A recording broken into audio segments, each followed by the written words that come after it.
Welcome to Igbo Table Talk with Ollie and Emeka. Today on Igbo Table Talk, we're going to discuss about are we building homes in Africa after our parents have built homes? Okay. See that? I see that. All right. Let's talk about it. Let's talk about it. So, no people, I gotta say, staying with that one. Ulo nne na nna anyị rụrụ n'ụlọ. Anyị ga-arụ ụlọ nke anyị nwa. Ebe anyị masị nne na nna anyị rụrụ ụlọ nke ha. Ụlọ nke ha so nye anyị ụfọdụ n'ime anyị. Anyị masị o nwere ọtụtụ families, maybe ha nweghị nwoke. Anyị masị nwaanyị nwere ike ime ihe nwoke na-eme. And n'obodo ndị Igbo, a na-ahụ nwaanyị n'elu dịka a na-ahụ nwoke. You know, and ụfọdụ ụlọ anyị nwere, some of the daughters are inheriting those homes too. So it also leaves families with just daughters to say, okay, are they also going to build homes when they have their husbands in their dad's villages? I mean, usually, or maybe in their husband's village. Yeah, how it is. In their husband's village. Yeah. Right.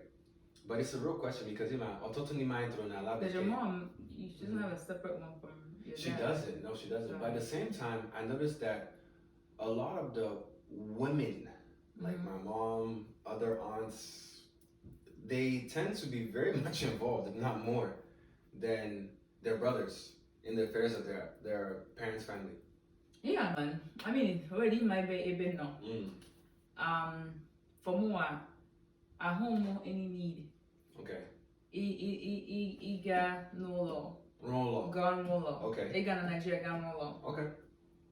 Because for more, talk with your chest.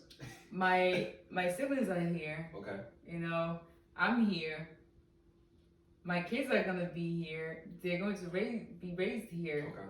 So what is going to chase me back to Nigeria? You know, where I'm not even going to be around my kids anymore, and but you'll go with your kids, won't you? As in, my grown-up kids will come with me to go retire in Nigeria. I got you. I see. That's like I see the angle you're coming from. I see the angle you're coming from. That's like your dad, you know. Because I was talking to someone from work. I can't remember the person, and I asked them, "Well, he was an Indian person, Indian. And in my culture, Indian and Nigeria, very similar, Indian person." And he told me, actually, do you plan on retiring in India? Right. And he said that no, because he said he wants to, but he cannot because his wife doesn't see the point. His wife says her son is here. Okay. You know, and so why would she go back to India and leave her son here? Because the son was born here. The son is not about to go. So to the India. son Otole or Matake, that's it. The son is currently, I think they have 2 sons. Okay. And the 2 sons, I believe they just finished college and now they're working. Okay. So they're professional, yeah. They're grown. They're grown. So she's I'm sure many of them are married, maybe Halola wine. But not yet. A little bit of wine. Okay. Well, that's their perspective. For more the same thing too, because he's like, why pour there when he can build the generational wealth here, where his sons can take it over.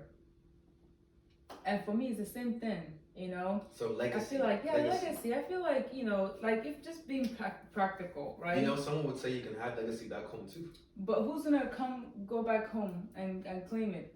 Even then, if you're saying like, oh, then they have property at home, but even that, just to manage it alone, just to manage it from America, it's so difficult. Okay. Well, in the matter when the kids say, okay, it went home when they kill to their property. Well, I guess the trust factor is there, right? Damn, even more reason not to do it. All right. That's what I'm saying, because it's like I can't. My dad, is building his home. My mom has a bunch, but it's like, sadly. Yeah. I have no interest in even like taking it over. You know what I mean? See. Because is it because of the comfort of America or just because you're here? Which one? Because I'm here. Okay. This is literally where I am. I have to. Like this is like, if we're being honest, this is home. Like yes, I have Nigeria and all of that, but like if we're literally speaking, this is home. So I'm not about to like go to Nigeria and say, you know what, I'm good here. You know what I mean? Mm-hmm. It's where I feel like home is where the heart is, home is where the community is, home is where the people are. And I find that here. Okay. And I don't like so I'd rather build wealth here Mm-hmm. where I can pass on to my kids because they're not about to I cannot go and kill myself building a house in Nigeria for ghosts to live in. Or family members, extended family members to live in. No, they're not going to be there. So why not build it for my kids here so they can take it over? Because I feel like like our parents, they did that thing where they poured so much money. They put a lot of money into Nigeria. They put a lot of money into it. You know, well, and have nothing here.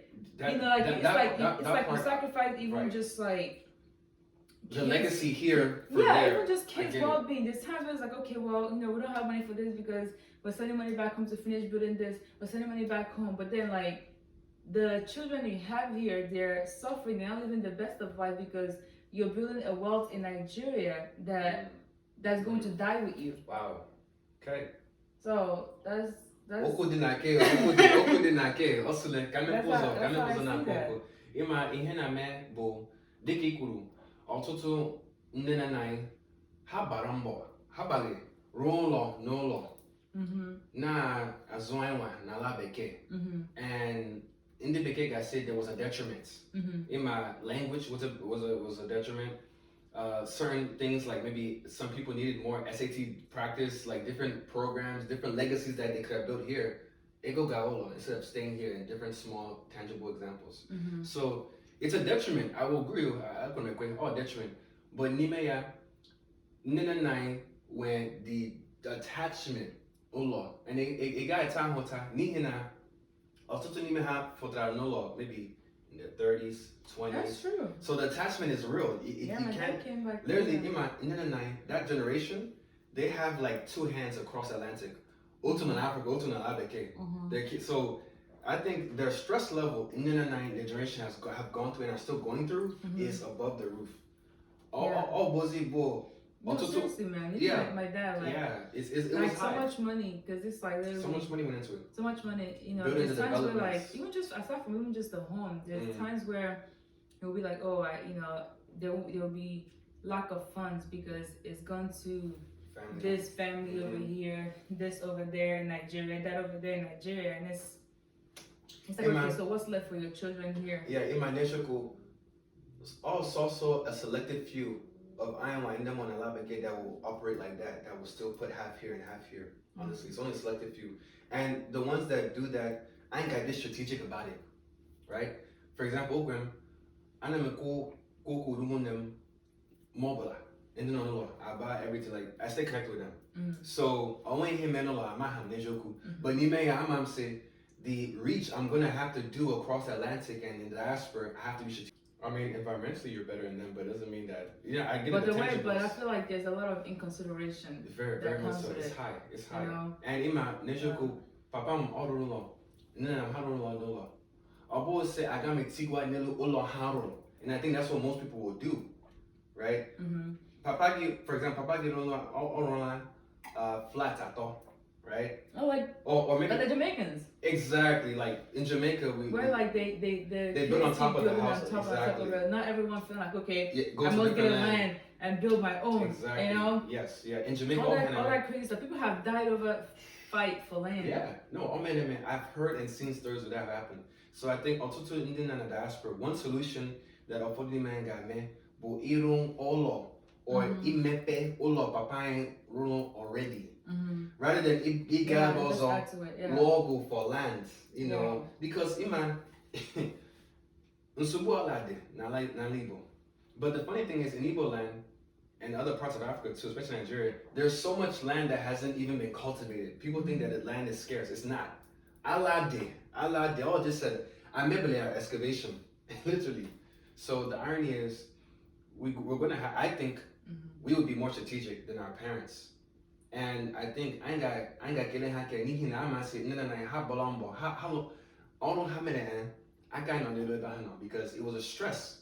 We all saw it in every part of the city we're in. We all saw it that okay, hey, this is like a lot for them. Yeah. And I tell you something, Soka Uzo Hamene. Ibia, where go two, tinga, you know? I think the game will change a bit, the strategy. Yeah. It has to. Mine is more like it build well where my kids, I know my kids will be. But Imanimea, the attachment may have already grown in some of us that no, Kamgaulo, Ronlo, Ohon. So do you plan on building a house in Nigeria? I plan on expanding Ulo Papam already. Papam Ulo Papam Marama, Nukulo. So him Kwesimebo, Obo si just Igala allows Zola, Ronlo Kemba, or just Ile him Papam Bidro. Right? Here, Nina Mehmet. Hajia expanded a bit. Said, you know, because at the end of the day, in the man also got because out of the other 10 months in the year, unless you're living home, people are going to be in that house. That's why I said you're in the house with ghosts. Yeah, or family members, like so. And the thing is, like, you have to have someone that's upkeeping the house. So someone else is literally living in the house with you. You have to, absolutely. And it's just there so you can say you have a land. Yeah, you have to. You have a home. Yep. But I mean, the thing is, like, you know, like, especially when I think that definitely makes more sense because for our parents, their idea is more like, okay, I'm building this home because, you know, I'm a guy back at home. I got my retirement. You know, I'm a guy back home, retire. Yeah. But find you one, or more like visiting. Yeah. So why not just then build on what they have already? Because again, you're only there like what, twice a year, once a year. Yeah, and again, Dikekuru, what taught me that was Jamaica. Oh, yeah, I meant Jamaica, like you said earlier, because I think that's brilliant. But of course, the situation is different between Jamaica and of course Igbo. And the thing is, like, if when you have a lot of kids, then it's like, okay, I guess again, if it's a retirement home, then not retirement, but like vacation home, then you're not that extent. Even if you are, it's just there temporarily, and then you go back home.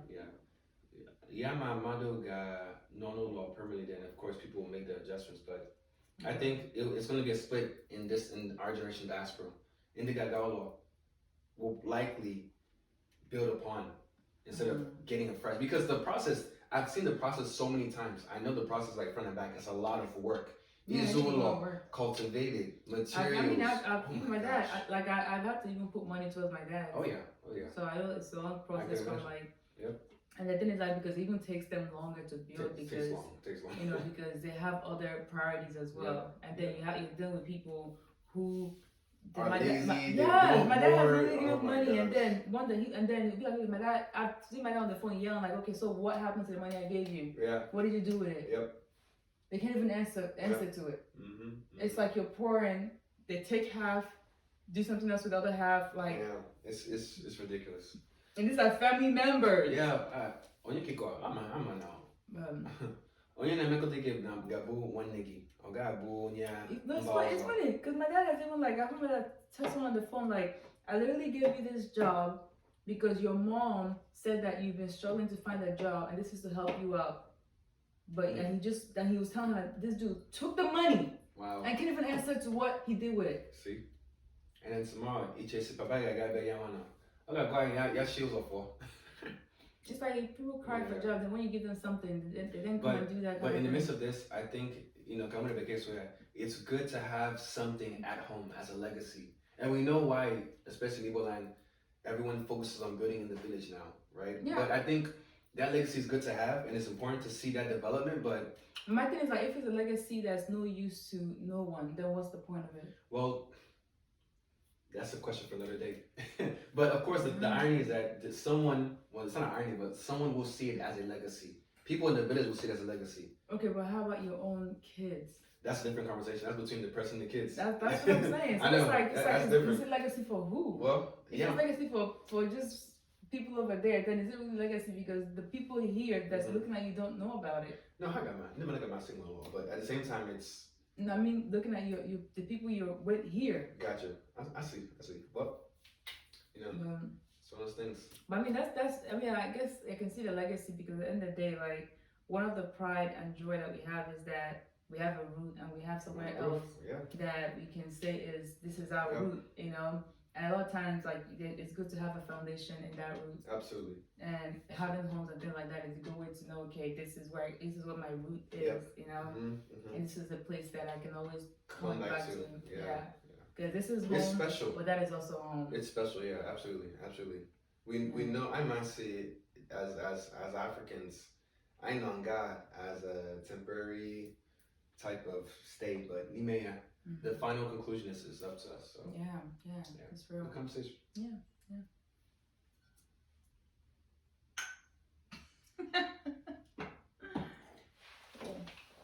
Let me edit it. All right, cool.